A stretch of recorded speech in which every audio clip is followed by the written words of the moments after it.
खबरदार बेटा, मांग में सिंदूर मत डलिया जब तक हमारा आदेश न होखे। अरे समझी जी, का भयल हमन से कोनो गलती ना भइल समझी जी। समझी जी, रउआ अपन वादा करके भुला गईली, लेकिन हमके ना भुलाई बा। सर पहले शादी होके दे समझी जी, सपरी तो फिर हम आपके दे दे। ना, ये कबो ना हो सकत। ऐसे मत करी समझी जी, आपके आगे पगड़ी रख के कहती समझी जी। रुकी बाबूजी, ये का करतनी बाबूजी, ऐसे काहे बोलतनी? हम आपके बेटी हैं, इतना मत गिरी बाबूजी। अरे बेटी ऐसे मत कहा बेटी। ऐसे मत रोई बाबूजी, फिर हमार दूसर शादी कर दे बाबूजी। सुनिए हमार बात सुनी बाबूजी। धनवा के या मिरिया में पापा काहे के अझूरा दिला।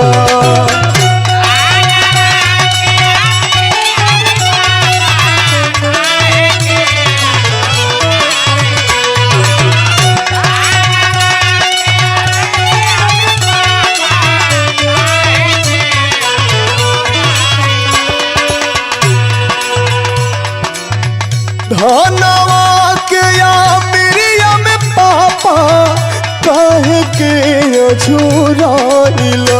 हर मन के या मिरिया ना चिन्हला ये पापा, लीला रब दगिया लगाइला।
अरे समझी जी, पहले हमारी बेटी की मांग में सिंदूर फट जाते ही समझी जी, आपका हम मांगन पूरा कर दे समझी जी, बात मान ले ही।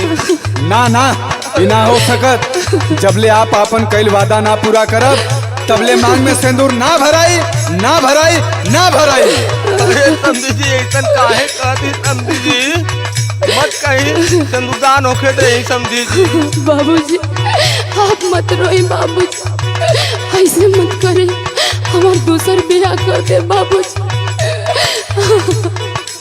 सुनी बाबूजी, दे दाए पापा मोकेला के जहरिया, ना तो मर जाए द लगाई के फसरिया।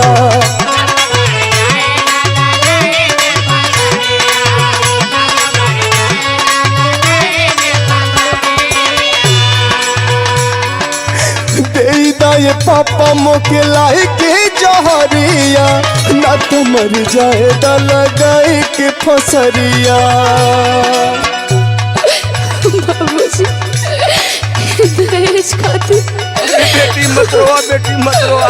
छोड़ी बाबूजी, सुनी देह के जन्म हवा रमावा ये पापा, भगिया जहाँ गाइला।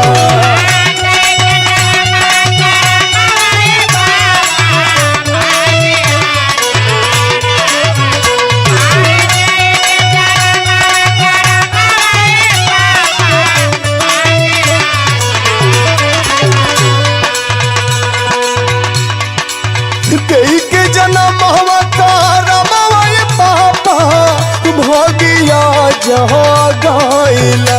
बाकी मन के या मेरिया ना चिन्हला ये पापा, लीला रब दगिया लगाइला।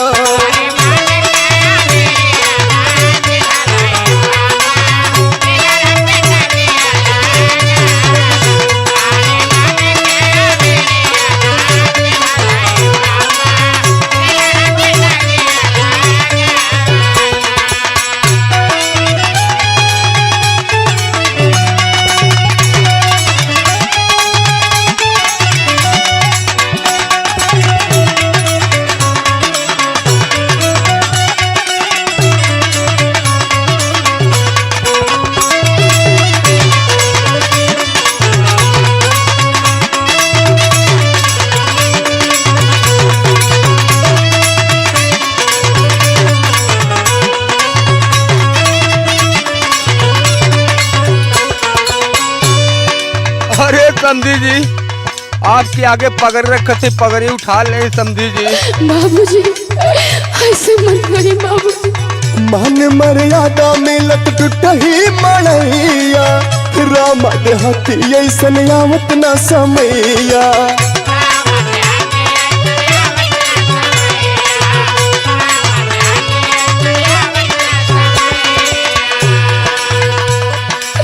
बाबूजी वो काहे परेशान होता नहीं?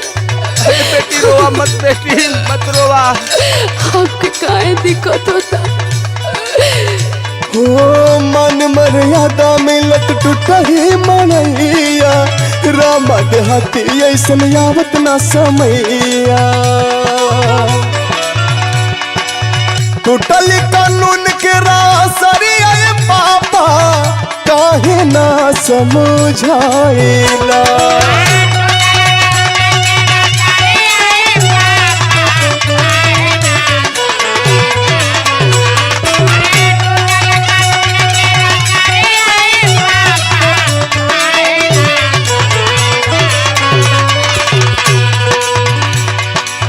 टूटल कानून के रासरिया पापा, काहे ना समझाइला।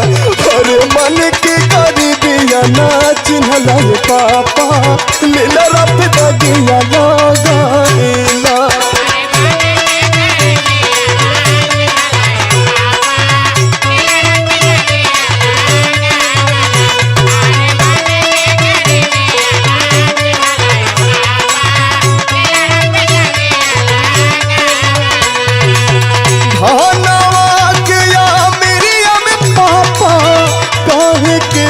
झुराइला धनवा के या मिरिया में पापा, काहे के या झुराइला।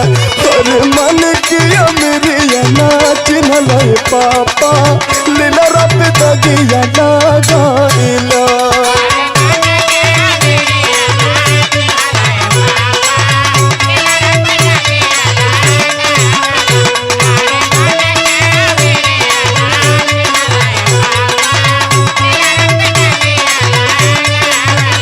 हर मन की अमरिया ना चिन्हला पापा, लीला रब दगिया लगाइला।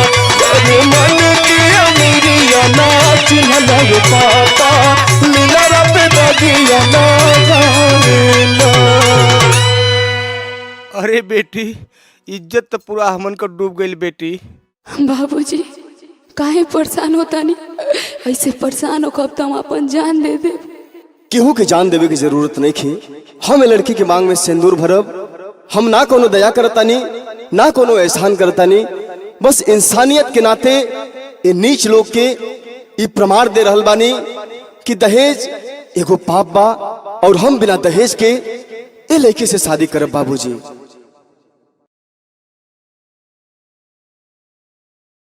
डॉक्टर की आंख में आंसू आ गए ये सुनकर। जब दो भूखे प्यासे बच्चों ने कहा कोई ऐसी दवा दे दो जिससे भूख ना लगे।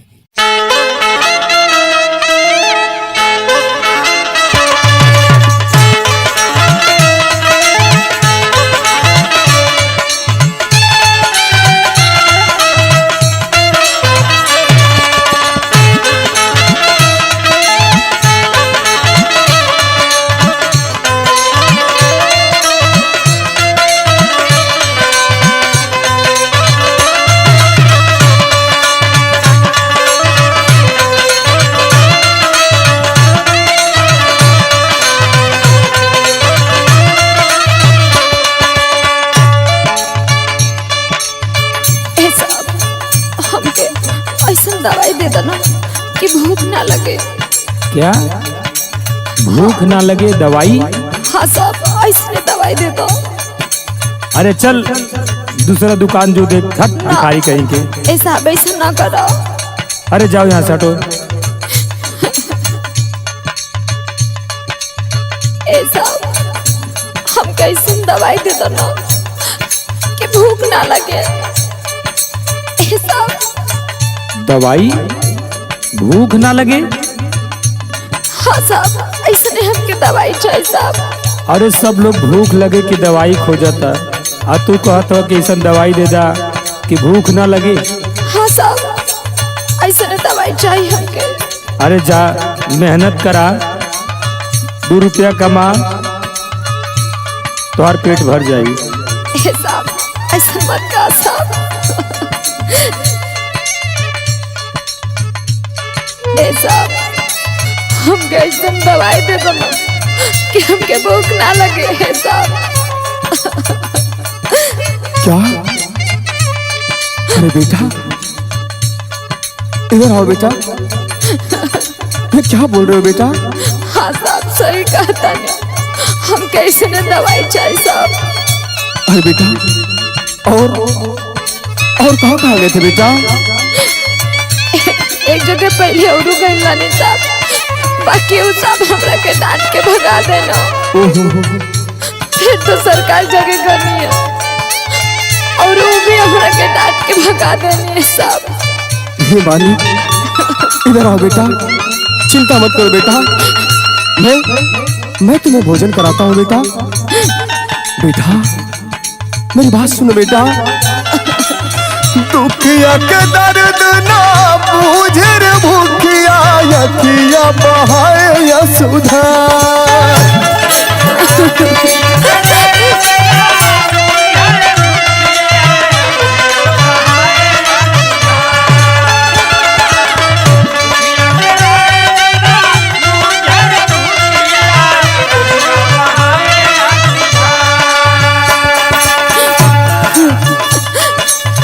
दुखिया के दर्द ना बूझे रे भूखिया, यकिया बहाए या सुधार।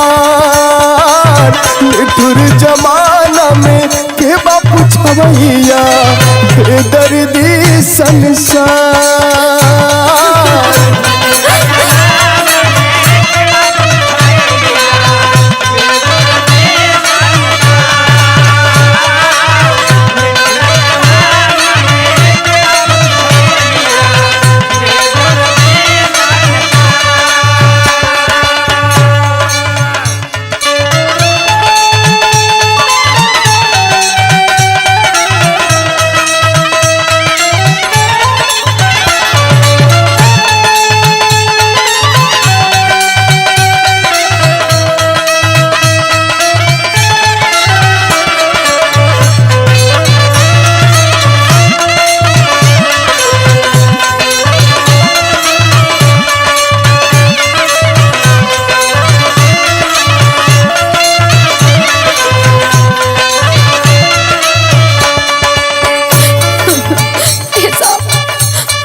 अरे बेटा चिंता मत करो बेटा, ऊपर भला सब ठीक कर देगा बेटा।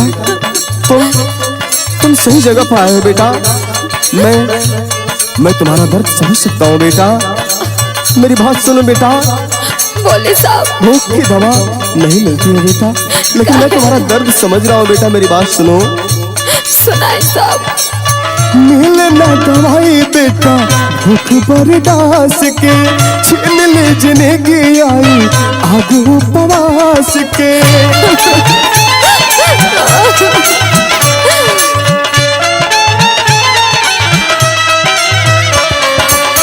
मिले ना दवाई बेटा भूख बर्दास के, छीन ले जिंदगी आई आग उपवास के। बेटा सुनो बेटा, बन जाए ना भूखर बचवा बचपन के यहाँ।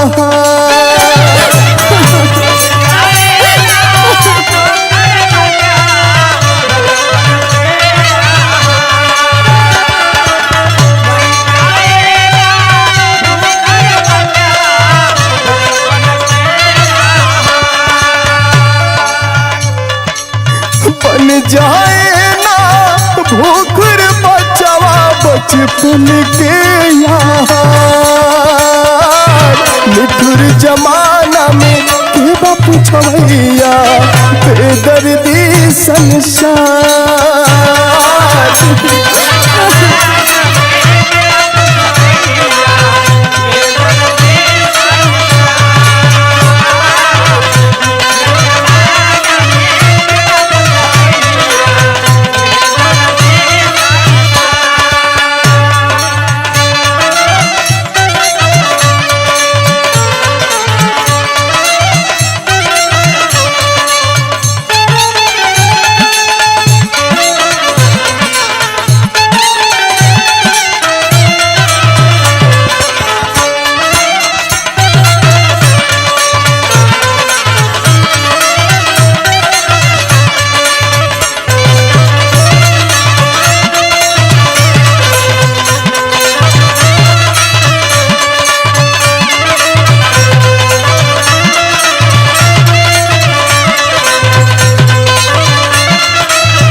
बोलो बेटा। चाहे दी हमरा के। अरे नहीं बेटा, हम तुम्हारा दर्द समझ सकते हैं बिटिया। मेरी बात सुनो, चलो चलो मेरे साथ, मैं तुम्हें भोजन करवाता हूँ बेटा, मेरे साथ चलो। लेकिन मेरी बात सुनो। भोली साहब। रोवता दिल हमर जिंदगानी पे, रोई दे हर कोई मासूम जुबानी पे।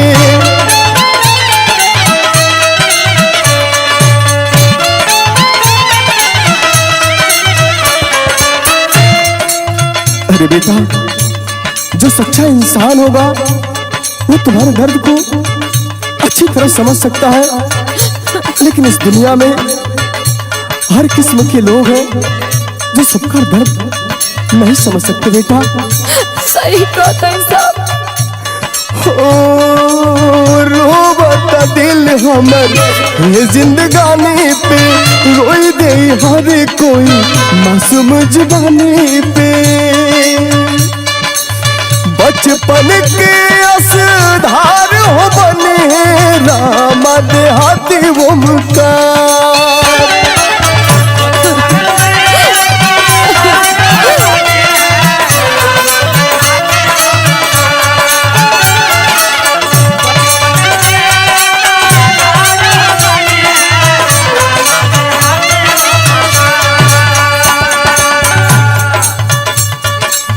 बचपन के असधार हो बने राम देहाती ओमकार।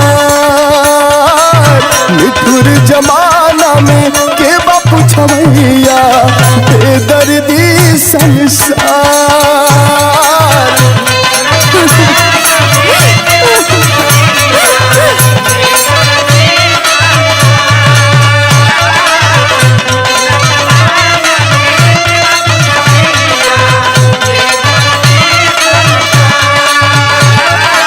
निठुर जमाना में के बापू छवैया, बेदर्दी संसार। निठुर जमाना में के बापू छवैया, बेदर्दी संसार।